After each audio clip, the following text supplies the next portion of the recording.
এক নজরে দেখে নেব আজকে সারাদিনের শিরোনাম। 26শে জানুয়ারিতে উত্তোলন করা জাতীয় পতাকা নামানো হলো 27 জানুয়ারি।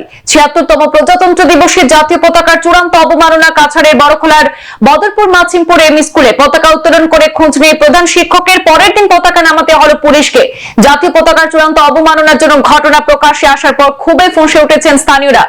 স্কুল প্রধানের হাস্যকর দাবি, পতাকা নামানোর জন্য নাকি একজন রাঁধুনিকে দায়িত্ব দিয়েছিলেন, উনি নাকি দায়িত্ব পালন করেননি। ট্রেডিং কেলেঙ্কারি, আর্থিক বাণিজ্যের নামে 2 নম্বরই বরাকেও ব্রহ্মপুত্র উপত্যকার পরে এবার বরাকেও বড় ট্রেডিং কেলেঙ্কারি বিরুদ্ধে কঠোর পদক্ষেপ হাইলাকান্দি পুলিশের। 16 কোটি টাকা ট্রেডিং কেলেঙ্কারি মাস্টারমাইন্ড দীপাঞ্জন নাথকে গ্রেপ্তার করা হয়েছে। প্রলোভনের ফাঁদে ফেলে হাইলাকান্দি প্রায় 200 জনের কাছ থেকে মাথা পিছু লাখ টাকা করে প্রায় 16 কোটি টাকা হাতিয়ে নেওয়ার অভিযোগ। 1 লক্ষ টাকা ঋণে এনে 1 মাস পর 1,80,000 টাকা দেওয়ার কথা দিয়েছিল ধৃত যুবক এবং তার সাঙ্গপাঙ্গরা। জেপিসিতে পাশ হয়ে গেল বিতর্কিত ওয়াকফ বিল। বিরোধীদের 44টি এর সংশোধনী খারিজ, বিজেপির 23টি সংশোধনীর 14টি গৃহীত। ওয়াকফ বিলের অনেক দিক অস্পষ্ট। ওয়াকফ সম্পত্তি ব্যবস্থাপনা এবং বিতরণ নিয়ে নানা ধরনের প্রশ্ন রয়েছে দাবি বিরোধী সাংসদদের। বিরোধীদের অভিযোগ, সরকার এই বিষয়ে বিরোধীদের কোনো বক্তব্য শোনার আগ্রহ দেখায়নি। জেপিসিতে ওয়াকফ বিল পাশ হয়ে গেলেও আগামী 29 জানুয়ারি সংসদে ফের ভোটাভুটি হবে। ওয়াকফ বোর্ডের চেয়ারম্যানের থেকে অধিক ক্ষমতাশালী হয়ে যাবে জেলা শাসকরা, দাবি বিরোধীদের। উত্তরাখণ্ড আজ থেকে কার্যকর হলো ইউসিসি অর্থাৎ ইউনিফর্ম সিভিল কোড। বিরোধীদের দাবি, ইউসিসি কে মান্যতা দেওয়া মানে পরোক্ষভাবে নাকি দেশের সংবিধানকে অস্বীকার করা।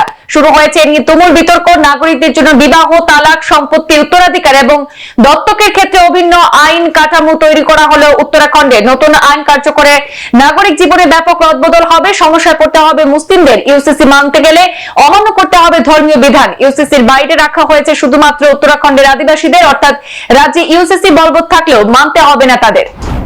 ফের ছাত্র আন্দোলনে অপার বাংলায় অশান্তি, রাতভর দফায় দফায় ছাত্র সংঘর্ষে রণক্ষেত্র ঢাকা। ইউনূসের বিরুদ্ধে আন্দোলন পড়ুয়াদের, আন্দোলনে 7 কলেজে 300 পড়ুয়াদের। ছাত্র সংঘর্ষে আহত বহু ধাওয়া বৈষম্য বিরোধী ছাত্রনেতা হাসনাতকেও। দফায় দফায় ছাত্র সংঘর্ষের জেরে ফের অস্থির ঢাকার জনজীবন। দাবি পূরণে 4 ঘন্টার সময়সীমা বেঁধে দিয়েছে 7 কলেজের শিক্ষার্থীরা। বিপুল পরিমাণে হেরোইন সহ এক যুবককে গ্রেফতার করল সোনাই পুলিশ। উদ্ধার কয়েক লক্ষ টাকার হেরোইন, বাজেয়াপ্ত একটি স্কুটি বাহন। আমজোরঘাট এলাকায় সোনাই লক্ষ্মীপুর পূর্ত সড়কে অভিযান চালিয়ে 5টি সাবানের প্লাস্টিক বাক্সে 158 গ্রাম হেরোইন বাজেয়াপ্ত করা হয়েছে। আটক সোনাই এলাকার বাপন হোসেন নামের পাচারকারী। ধৃতের বিরুদ্ধে এনডিপিএস ধারায় মামলা রুজু করে তদন্ত শুরু করেছে সোনাই পুলিশ। মানুষের উন্নয়নে কাজ করতে হয় বিজেপিকে। নিলামবাজারের বিদ্যানগরে আয়োজিত ভারতীয় জনতা পার্টির দক্ষিণ করিমগঞ্জ সমষ্টি ভিত্তিক সক্রিয় সদস্য সম্মেলনে বক্তব্য রাখতে গিয়ে নাম না করে এআইইউডিএফ সুপ্রিমো মাওলানা বদরুদ্দিন আজমল এবং কংগ্রেসকে আক্রমণ করলেন আসাম সরকারের নবনিযুক্ত মন্ত্রী তথা পাতারকান্দি বিধায়ক কৃষ্ণেন্দু পাল। দীর্ঘদিন থেকে জাতীয় সড়কের বেহাল অবস্থা সোনাবাড়ি ঘাটে। সংস্কারের অভাবে রাস্তা খারাপের দরুন ধুলোর ঝড়ের নাকাল সোনাবাড়ি ঘাটের জনগণ সহ স্কুল কলেজ পড়ুয়ারা। সোমবার ক্ষোভের বহিঃপ্রকাশ ঘটল ব্যবসায়ী সমিতি, স্থানীয় নাগরিক এবং স্কুল পড়ুয়ারা। 306 নম্বর জাতীয় সড়ক অর্থাৎ শিলচর আইজল জাতীয় সড়ক অবরোধ গড়ে তোলেন। অবিলম্বে বেহাল জাতীয় সড়কের সংস্কার সহ কৃত্রিম যানজট সমস্যা দূর করতে দাবি জানালো আন্দোলনকারীরা। হাইলাকান্দিতে নাইট সুপার থেকে বিপুল পরিমাণে মাদকদ্রব্য বাজেয়াপ্ত। পাঁচগ্রাম থানার অন্তর্গত ঠান্ডাপুর এলাকার শিলচর থেকে গুয়াহাটি অভিমুখী নাইট সুপার থেকে 80 কেজি গাঁজা সহ আরো বেশ কিছু আপত্তিকর সামগ্রী বাজেয়াপ্ত। সিআরপিএফ এবং পুলিশের যৌথ নেতৃত্বে পরিচালিত এই অভিযানে আটক বিহারের পাটনার অমরনাথ কুমার, রাহুল কুমার, অনুজ কুমার এবং বেজনাথ নামের 4 যুবক। বরাকের উন্নয়নে রাজ্য এবং কেন্দ্রীয় সরকারের 22,623 কোটি টাকার উন্নয়নমূলক কাজে পর্যালোচনা বৈঠক করেন মন্ত্রী কৌশিক রায় এবং বিভাগের সচিব আদিল খান। সোমবার 3 জেলার প্রশাসনিক আধিকারিকদের সঙ্গে বরাকের মিনি সচিবালয়, Sribhumi medical college, Silchar medical কলেজের নতুন ভবন, Silchar circuit house, super speciality হাসপাতাল, লক্ষ্মীপুর জেলা হাসপাতাল, শিলচর জেলা গ্রন্থাগার নির্মাণ সহ 25টি বৃহৎ প্রকল্পের কাজে পর্যালোচনা বৈঠক করেন মন্ত্রী কৌশিক রায়। বন্যায় ক্ষতিগ্রস্তরা আজও পাননি ক্ষতিপূরণ। শত শত পরিবারের বাড়িঘর বিনষ্ট করে ক্ষতিপূরণ থেকে বঞ্চিত ক্ষতিগ্রস্তরা। বন্যায় ক্ষতিপূরণ না পেয়ে ক্ষুব্ধ কাছাড়ের কালাইন উন্নয়ন খণ্ডের অন্তর্গত ভৈরবপুর দ্বিতীয় খণ্ডের বাসিন্দারা। আগামী নির্বাচনের পূর্বে যদি ক্ষতিপূরণ না পাওয়া হয় তাহলে প্রতিবাদ এবং ভোট বয়কট করার হুমকি দিয়েছেন আন্দোলনকারীরা। রেলপথে গাঁজা পাচারের চেষ্টা। এবার জনশতাব্দী এক্সপ্রেস ট্রেন থেকে উদ্ধার গাঁজা। জানা গেছে Agartala to Khongsang Janshatabdi express train থেকে সোমবার সকালে ধর্মনগর স্টেশনে এসে দাঁড়ালে ট্রেনের বিভিন্ন কামরায় তল্লাশি চালালে জেনারেল কোচ থেকে মালিকবিহীন 2টি লেডিস ব্যাগ উদ্ধার করে পুলিশ।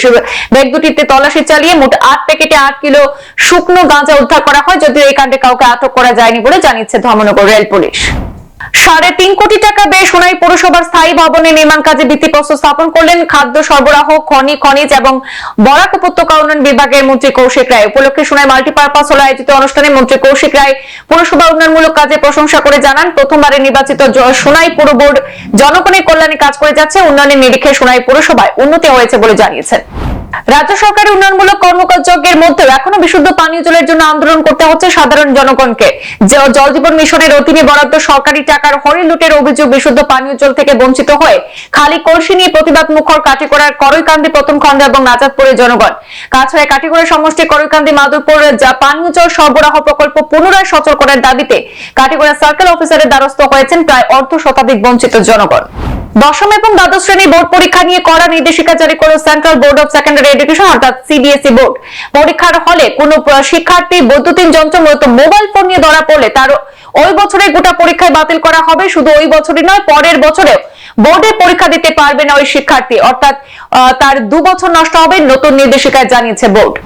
বিরল স্নায়ুজনিত রোগ গুলেনবাড়ি ছড়াচ্ছে আতঙ্ক। মহারাষ্ট্রে লাফিয়ে লাফিয়ে বাড়ছে গুলেনবাড়ি সিন্ড্রোমে আক্রান্তের সংখ্যা। এবারে অজানা রোগে মৃত্যু হয়েছে এক রোগীর। পুনেতে গুলেনবাড়ি আক্রান্তের সংখ্যা 101-এ পৌঁছেছে। সোলাপুরের একটি বেসরকারি হাসপাতালে গুলেনবাড়িতে আক্রান্ত একজনের মৃত্যু হয়েছে। গুলেনবাড়ি সংক্রমণে স্নায়ুতে আক্রমণ করে ক্রমে রোগ প্রতিরোধ ক্ষমতা হারিয়ে ফেলে এবং সেখান থেকে অসাড় হয়ে যায় শরীর। পক্ষাঘাতগ্রস্ত হয়ে পড়ে রোগীরা। মহারাষ্ট্রের পুনেতে ছড়িয়ে পড়েছে এই বিরল রোগ। ইতিমধ্যে আক্রান্তের সংখ্যা 100 পার করে গিয়েছে। কেন্দ্রীয় সরকারি কর্মচারীদের জন্য চালু করা হলো নতুন পেনশন স্কিম ইউপিএস অর্থাৎ ইউনিফাইড পেনশন স্কিম। নয়া ব্যবস্থা শুরু হবে আগামী 1 এপ্রিল থেকে। 2004-এর এপ্রিল থেকে কেন্দ্রীয় সরকারের চাকরিতে যোগ দেওয়া কর্মী অফিসারদের জন্য বলবৎ হবে। এই সময়ের মধ্যে চাকরিতে যোগ দিয়ে যারা অবসর নিয়েছেন তারাও নয়া স্কিমে যোগদানের সুযোগ পাবেন। সেক্ষেত্রে তারা বাড়তি আর্থিক সুবিধা বকেয়া হিসেবে পাবেন। অশান্ত মণিপুরে বিভিন্ন জায়গায় হানা দিয়ে এবার বিপুল পরিমাণ অস্ত্র উদ্ধার। আসাম রাইফেলস মণিপুর পুলিশের সঙ্গে যৌথ অভিযান চালিয়ে অস্ত্র উদ্ধার করেছে ভারতীয় সেনাবাহিনী। রাজ্যের পার্বত্য অঞ্চলের একাধিক জায়গায় অভিযান চালিয়েছে সেনা, তাতে সফল উঠে আসে। অভিযানে স্নাইপার রাইফেল থেকে শুরু করে 9mm পিস্তল, ব্যারেল রাইফেল, গ্রেনেড সহ বিপুল পরিমাণ আগ্নেয়াস্ত্র উদ্ধার করা হয়েছে। মহাকুম্ভ থেকে ফেরার পথে ভয়াবহ দুর্ঘটনা, শেষ হয়ে গেল একটি পুরো পরিবার। দুর্ঘটনাটি ঘটেছে ফতেহাবাদ এলাকার আগ্রা লখনৌ এক্সপ্রেসওয়েতে। ঘটনাস্থলে মৃত্যু হয় দম্পতি সহ তাদের 2 সন্তানের। সকলেই দিল্লির বাসিন্দা। পূর্ণ স্নান সেরে সেখানেই ফিরছিলেন। নিয়ন্ত্রণ হারিয়ে তাদের গাড়িটি ডিভাইডারের উপর দিয়ে লাফিয়ে অন্য লেনে চলে যায়। সেই সময় অপর একটি লরির সঙ্গে গাড়িটির ব্যাপক সংঘর্ষ হয়, যার ফলে দুমড়ে মুচড়ে যায় গাড়িটি। তাতে ভেতরে থাকা দম্পতি এবং তাদের ছেলে মেয়ের মৃত্যু হয়।